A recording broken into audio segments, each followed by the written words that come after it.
ಎಲ್ರಿಗೂ ನಮಸ್ಕಾರ. ನೀವು ನೋಡ್ತಾ ಇದ್ದೀರಾ ಟಿವಿ ವಿಕ್ರಮ. ನಾನು ಮುಮ್ತಾಜ್ ಅಬ್ದುಲ್ ನೆಲಡ್ಕ. ವೀಕ್ಷಕರೇ, ರಾಹುಲ್ ಗಾಂಧಿ ಸೋರೋಸ್ ನೆರಳಲ್ಲಿ ಆಟ ಆಡ್ತಾ ಇರುವಂತಹ ವ್ಯಕ್ತಿ. ಅವರಿಗೆ ಭಾರತವನ್ನು ಅಲುಗಾಡಿಸಬೇಕು. ನೇಪಾಳ, ಶ್ರೀಲಂಕಾ, ಬಾಂಗ್ಲಾದೇಶದಲ್ಲಿ ಆದಂತಹ ಪರಿಸ್ಥಿತಿ ಭಾರತದಲ್ಲೂ ಆಗಬೇಕು. ಇಲ್ಲಿ ಗಲಭೆಯನ್ನು ಎಬ್ಬಿಸಲೇಬೇಕು ಅಂತ ಅವರು ಡಿಸೈಡ್ ಆಗಿಬಿಟ್ಟಿದ್ದಾರೆ. ಅದಕ್ಕೆ ಪುಷ್ಟಿ ನೀಡೋ ಹಾಗೆ ಈಗ ಸ್ವತಃ ರಾಹುಲ್ ಗಾಂಧಿ ಅವರೊಂದು ಟ್ವೀಟ್ ಅನ್ನು ಕೂಡ ಮಾಡಿದ್ದಾರೆ. ಅದೇನ್ ಟ್ವೀಟ್ ಮಾಡಿದ್ದಾರೆ, ಏನು ಎತ್ತ ಎಲ್ಲವನ್ನ ಇವತ್ತನೇ ಈ ಸ್ಪಾಟ್ಲೈಟ್ ಕಾರ್ಯಕ್ರಮದಲ್ಲಿ ನಾವು ನೋಡ್ತಾ ಹೋಗೋಣ. ವೀಕ್ಷಕರೇ, ರಾಹುಲ್ ಗಾಂಧಿ ಅವರೊಂದು ಟ್ವೀಟ್ ಅನ್ನು ಮಾಡ್ತಾರೆ. ಹಿಂದಿಯಲ್ಲಿ ಮಾಡ್ತಾರೆ, ಏನಂತ ಓದ್ತೀನಿ. ದೇಶ के युवा, देश के स्टूडेंट्स, देश की जेनजी संविधान को बचाएंगे, लोकतंत्र की रक्षा करेंगे और वोट चोरी को रोकेंगे. मैं उनके साथ हमेशा खड़ा हूं. जय हिंद. ಅಂದ್ರೆ ದೇಶದ ಯುವ ಶಕ್ತಿ, ದೇಶದ ವಿದ್ಯಾರ್ಥಿಗಳು, ದೇಶದ ಜೆನ್ಜಿಗಳು ಸಂವಿಧಾನವನ್ನ ರಕ್ಷಣೆ ಮಾಡ್ತಾರೆ, ಪ್ರಜಾಪ್ರಭುತ್ವವನ್ನ ರಕ್ಷಣೆ ಮಾಡ್ತಾರೆ, ಮತಗಳ್ಳತನವನ್ನ ನಿಲ್ಲಿಸ್ತಾರೆ. ನಾನು ಯಾವಾಗ್ಲೂ ಕೂಡ ಅವರ ಜೊತೆಗೆ ನಿಲ್ತೇನೆ. ಜೈ ಹಿಂದ್. ಯಾಕೆ ಇಲ್ಲಿ ರಾಹುಲ್ ಗಾಂಧಿ ಪರ್ಟಿಕ್ಯುಲರ್ ಆಗಿ ಜೆನ್ಜಿ ಪದ ಬಳಕೆಯನ್ನ ಮಾಡಿರುವಂತದ್ದು? ಯಾಕಾಗಿ ಇಲ್ಲಿವರೆಗೂ ಬಳಕೆ ಮಾಡಿದಂತಹ ಜೆನ್ಜಿ ಪದ ಇವತ್ತು ಯಾಕೆ ಬಳಕೆ ಆಯಿತು? ಓಹೋ, ನಿಮ್ಮ ಒಳಗೆ ಬಚ್ಚಿಟ್ಟಿದ್ದಂತಹ ಭಾವನೆಗಳು ಹೊರಗೆ ಬರ್ತಾ ಇವೆಯಾ ರಾಹುಲ್ ಗಾಂಧಿ ಅವರೇ?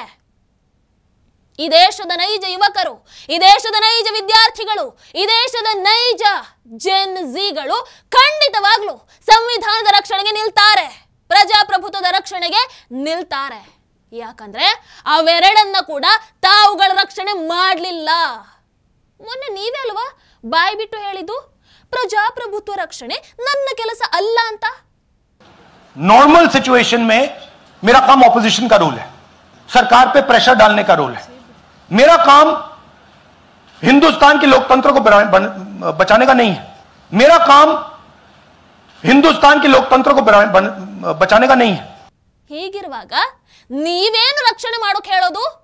ಖಾಲಿ ಪುಸ್ತಕವನ್ನ ಹಿಡ್ಕೊಂಡು ನೀವೇನ್ರಿ ಸಂವಿಧಾನದ ರಕ್ಷಣೆ ಬಗ್ಗೆ ಮಾತನಾಡೋದು?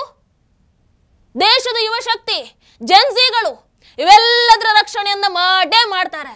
ನಿಮ್ಮಂಥವರನ್ನ ಸುಳ್ಳು ಹೇಳಿದಕ್ಕೋಸ್ಕರ, ಸುಳ್ಳು ವದಂತಿಗಳನ್ನ ಹರಡಿದಕ್ಕೆ, ದ್ವೇಷವನ್ನ ಹರಡಿದಕ್ಕೆ, ಸುಳ್ಳು ಹೇಳಿ ದೇಶದ ಜನರನ್ನ ದಿಕ್ಕು ತಪ್ಪಿಸಿದ್ದಕ್ಕೆ, ದೇಶದ ಮೇಲೆ, ಸೈನಿಕರ ಮೇಲೆ ಪ್ರೀತಿ ಅಭಿಮಾನವನ್ನ ತೋರದೇ ಇದ್ದದ್ದಕ್ಕೆ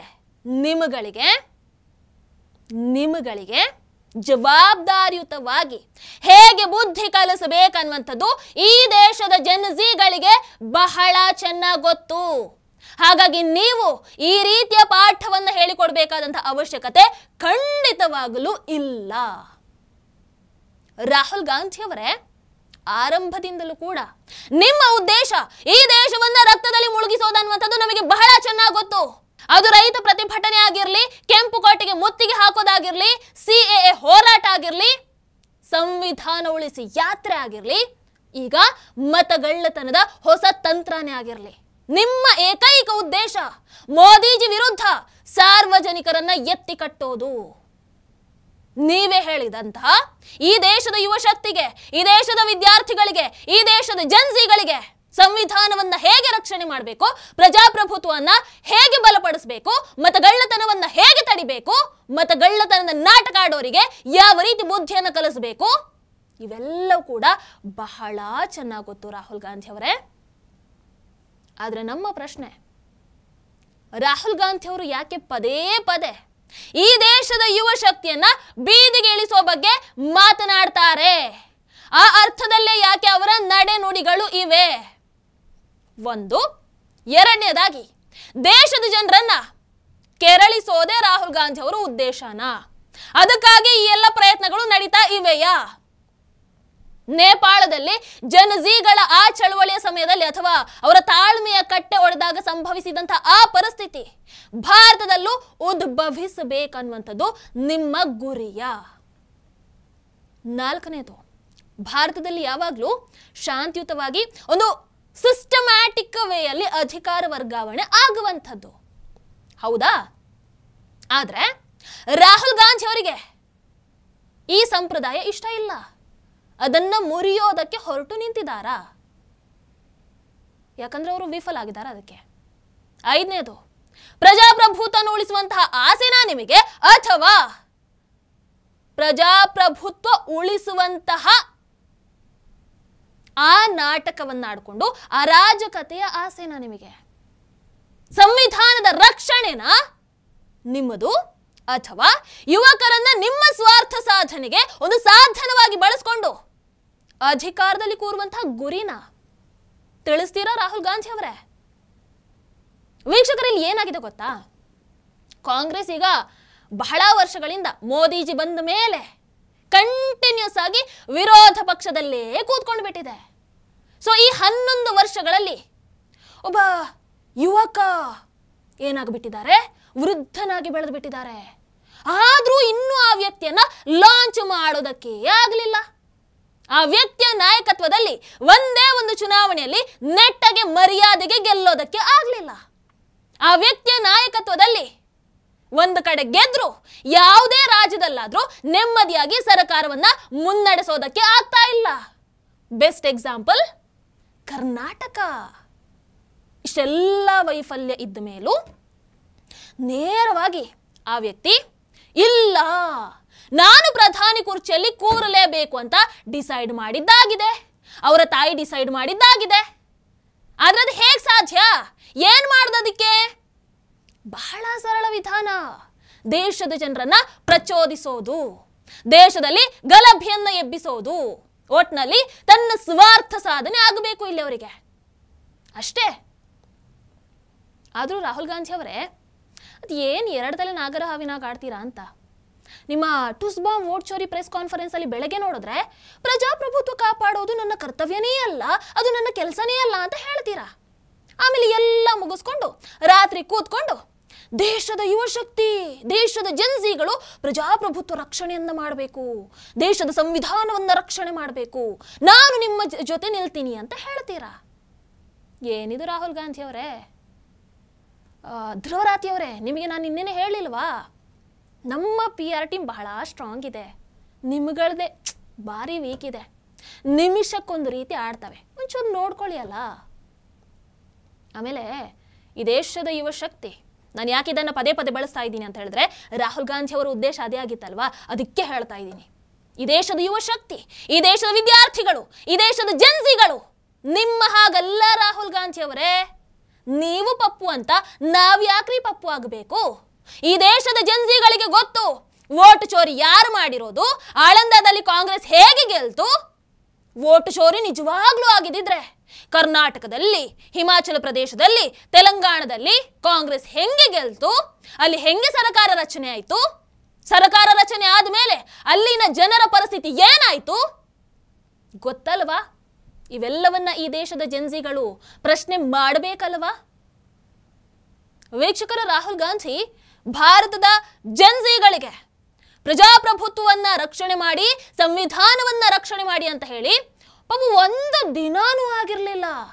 ಆಗಲೇ ನಮ್ಮ ದೇಶದ ಜನ್ಸಿಗಳು ರಾಹುಲ್ ಗಾಂಧಿ ಅವರ ಮಾತನ್ನ ಬಹಳ ಸೀರಿಯಸ್ ಆಗಿ ತಗೊಂಡು ಬಿಟ್ಟಿದ್ದಾರೆ. Delhi university student union election 2025 ಇದರಲ್ಲಿ ABVP ರಾಹುಲ್ ಗಾಂಧಿ ಅವರ NSUI ಅನ್ನ ಸೋಲಿಸುತ್ತೆ. 4 ಸ್ಥಾನಗಳಲ್ಲಿ 3 ಸ್ಥಾನಗಳನ್ನ ABVP ಗೆದ್ದುಕೊಳ್ಳುತ್ತೆ. ಆ ಮೂಲಕ ರಾಹುಲ್ ಗಾಂಧಿ ಅವರ ಜನ್ ಪಿ ಅಂದ್ರೆ ಗಾಂಧಿ ಪರಿವಾರವನ್ನ ಜನ್ ಝಿಗಳು ತಿರಸ್ಕರಿಸಿದ್ದಾರೆ. ಅದರಲ್ಲಿ ಒಂದೇ ಒಂದು ಡೌಟು, ರಾಹುಲ್ ಗಾಂಧಿ ಅವರು ಇನ್ನು ಅಲ್ಲಿಗೂ ಹೋಗಿ ಇಲ್ಲಿ ವೋಟ್ ಚೋರಿ ಆಗಿದೆ ಅಂತ ಹೇಳಿಲ್ಲ ಅಂದ್ರೆ ಸಾಕಪ್ಪ. ಜನ್ಸಿಗಳು ಯಾವತ್ತಿದ್ರೂ ಕೂಡ ನೈಜ ಸಂವಿಧಾನ ರಕ್ಷಕ, ನೈಜ ಪ್ರಜಾಪ್ರಭುತ್ವ ರಕ್ಷಕ ಮೋದಿಜಿ ಜೊತೆಗೆ ಇರುತ್ತಾರೆ, ರಾಹುಲ್ ಗಾಂಧಿ ಜೊತೆಗೆ ಅಲ್ಲ ಅನ್ನುವಂಥದ್ದನ್ನ ಈ ಮೂಲಕ ಬಹಳ ಅದ್ಭುತವಾಗಿ ತಿಳಿಸ್ಕೊಟ್ಟಿದ್ದಾರೆ. ಸಾಕಲ್ವಾ? ಸಾಕು ಅನ್ಸುತ್ತೆ. ಕೊನೆಯದಾಗಿ ರಾಹುಲ್ ಗಾಂಧಿ ಅವರೇ ಸರಿಯಾಗಿ ಕೇಳಿಸ್ಕೊಳ್ಳಿ, ನೀವು ಜನ್ಸಿಗಳನ್ನ ಬಹಳ ಪರ್ಟಿಕ್ಯುಲರ್ ಆಗಿ ಹೇಳಿದ್ದೀರಲ್ವಾ, ಅದಕ್ಕೋಸ್ಕರ ಹೇಳ್ತಾ ಇದ್ದೀನಿ. ಜನ್ಸಿಗಳಿಗೆ ಸ್ವಜನ ಪಕ್ಷಪಾತ ಇಷ್ಟ ಆಗಲ್ಲ, ನಿಮ್ಮ ಕುಟುಂಬ ರಾಜಕಾರಣ ಬೇಕಾಗಿಲ್ಲ ಜನ್ಸಿಗಳಿಗೆ. ನೆಹರು ಆದ್ಮೇಲೆ ಇಂದಿರಾ ಗಾಂಧಿ ಆದ್ಮೇಲೆ ರಾಜೀವ್ ಗಾಂಧಿ ಆದ್ಮೇಲೆ ಸೋನಿಯಾ ಗಾಂಧಿ ಆದ್ಮೇಲೆ ರಾಹುಲ್ ಗಾಂಧಿ. ನಿಮ್ಗಳನ್ನ ಜನ್ಸಿಗಳು ಯಾಕೆ ಸಹಿಸ್ಕೊಳ್ತಾರೆ? ನೋವೇ, ಚಾನ್ಸೇ ಇಲ್ಲ. ಎರಡನೇದಾಗಿ ಜೆನ್ಜಿಗಳು ಭ್ರಷ್ಟಾಚಾರದ ವಿರುದ್ಧ ಇದ್ದಾರೆ. ಹಾಗಾಗಿ ನಿಮ್ಮ ಆಸೆಯ ಪ್ರಕಾರ, ನಿಮ್ಗಳ ಆಸೆ ಅಲ್ಲವೇ, ಜೆನ್ಜಿಗಳು ದಂಗೆ ಎದ್ರು, ಪ್ರತಿಭಟನೆಯನ್ನ ಮಾಡಿದ್ರು, ಯಾರ ವಿರುದ್ಧ ಪ್ರತಿಭಟನೆಯನ್ನ ಮಾಡ್ತಾರೆ, ಯಾರ ವಿರುದ್ಧ ದಂಗೆಯನ್ನು ಹೇಳ್ತಾರೆ, ಯಾರಿಗೆ ಪಾಠವನ್ನ ಕಲಿಸ್ತಾರೆ ಅನ್ನುವಂಥದ್ದು ಅರ್ಥ ಆಯ್ತಲ್ವ ನಿಮಗೆ? ನೆನಪಲ್ಲಿ ಇಟ್ಕೊಳ್ಳಿ. ಮೂರನೇದಾಗಿ ಬಾಂಗ್ಲಾದೇಶದಲ್ಲಿ ಆದ ಹಾಗೆ ಭಾರತದಲ್ಲೂ ಆದರೆ, ನೇಪಾಳದಲ್ಲಿ ಆದ ಹಾಗೆ ಭಾರತದಲ್ಲೂ ಆದರೆ ಅನ್ನುವಂತಹ ಕನಸು ನಿಮ್ಮದಾಗಿದ್ರೆ ನೆನಪಿರಲಿ. ಬಾಂಗ್ಲಾದೇಶದಲ್ಲಿ ಅವ್ರು ಬಂದಿದ್ದು ಇಸ್ಲಾಮಿಕ ರಾಷ್ಟ್ರಕ್ಕಾಗಿ, ನೇಪಾಳದಲ್ಲಿ ಅವ್ರು ಬಂದಿದ್ದು ಹಿಂದೂ ರಾಷ್ಟ್ರಕ್ಕಾಗಿ, ಭ್ರಷ್ಟಾಚಾರದ ವಿರುದ್ಧ. ಹಾಗಿರುವಾಗ ನಮ್ಮ ಭಾರತದ ಜೆನ್ಜಿಗಳು ಏನು ಅಂತ ನಿಮಗೆ ಗೊತ್ತಲ್ವಾ? ಭಾರತದ ಮೂಲ ಏನನ್ನುವಂಥದ್ದು ನಿಮಗೆ ಗೊತ್ತಲ್ವಾ? ಇಲ್ಲಿನ ಸಂಸ್ಕೃತಿ ಏನನ್ನುವಂಥದ್ದು ನಿಮಗೆ ಗೊತ್ತಲ್ವಾ? ಹಿಂದೂ ರಾಷ್ಟ್ರವನ್ನಾಗಿ ಇವರು ಮಾಡಲ್ಲ ಅಂತ ಅನ್ಸುತ್ತಾ?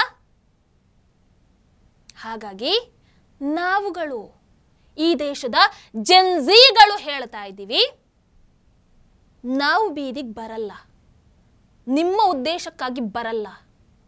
ಅಂಥ ಉದ್ದೇಶ ನಿಮಗಾದಕ್ಕೆ, ಅಂತಹ ಉದ್ದೇಶ ನಿಮ್ಮದಾಗಿದ್ದಲ್ಲಿ ತಾವು ಇಟಲಿಗೆ ಹೋಗೋದಕ್ಕೆ ರೆಡಿ ಆಗಬಹುದು.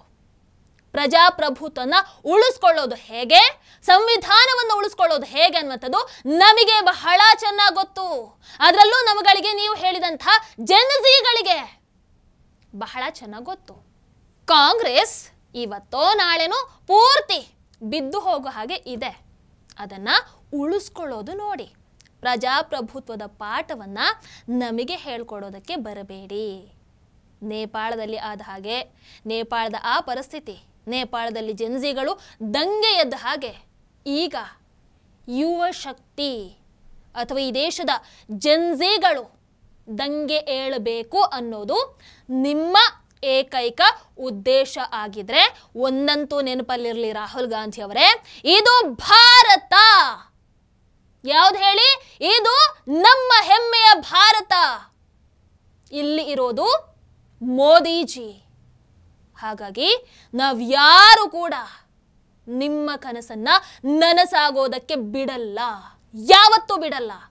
ಯಾಕಂದ್ರೆ ನಮಗೆ ಬೇಕಾಗಿರೋದು ಇದೇ ಪ್ರಗತಿಪರ ರಾಷ್ಟ್ರ, ಇದೇ ಅಭಿವೃದ್ಧಿ ಹೊಂದುತ್ತಾ ಇರುವಂತಹ ರಾಷ್ಟ್ರ, ಇದೇ ಭಾರತ, ಇದೇ ವಿಶ್ವಗುರು ಭಾರತ ನಮಗೆ ಬೇಕಾಗಿದೆ ವಿನಃ ಗರೀಬಿ ಹಟಾವೋ ಅಂತ ಹೇಳಿ ತಮ್ಮ ವಂಶದವರ ಗರೀಬಿ ಹಟಾವೋ ಮಾಡಿಕೊಂಡು ದೇಶವನ್ನ ಮೂಲೆಗೆ ತಳ್ಳೋರು ಅಲ್ಲ. ಯಾರನ್ನ ಎಲ್ಲಿ ಹೇಗೆ ಇಡಬೇಕು ಅನ್ನೋದು ರಾಹುಲ್ ಗಾಂಧಿ ಅವರೇ ನೀವು ಹೇಳಿದಂತಹ ಈ ಜೆನ್ಜಿಗಳಿಗೆ ಬಹಳ ಚೆನ್ನಾಗಿ ಗೊತ್ತು. ನೆನಪಲ್ಲಿರಲಿ. ನಮಸ್ಕಾರ. ಜೈ ಹಿಂದ್. ಟಿವಿ ವಿಕ್ರಮ, ದೇಶ ನಿಮ್ಮ ಕೈಯಲ್ಲಿ. ಈ ಕಾರ್ಯಕ್ರಮ ನಿಮಗೆ ಇಷ್ಟ ಆಗಿದ್ದಲ್ಲಿ ಲೈಕ್, ಶೇರ್ ಹಾಗೂ ಕಮೆಂಟ್ ಮಾಡಿ.